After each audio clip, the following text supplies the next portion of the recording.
വിശുദ്ധതകൾ വിശുദ്ധിയുള്ളവർക്കും വെടിപ്പുള്ളവർക്കും നൽകപ്പെടുന്നു.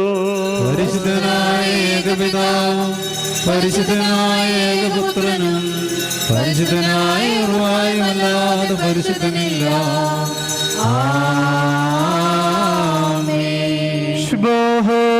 ഒന്നായിരിക്കുന്ന പിതാവിനും പുത്രനും ജീവനുള്ള വിശുദ്ധ റൂഹായ്ക്കും എന്നേക്കും സ്തുതി.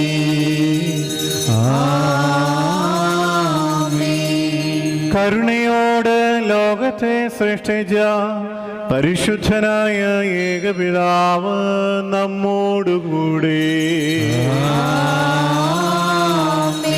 തന്റെ വിലയേറിയ കഷ്ടാനുഭവങ്ങൾ മൂലം ലോകത്തെ രക്ഷിച്ച പരിശുദ്ധനായ ഏകപുത്രൻ നമ്മോട്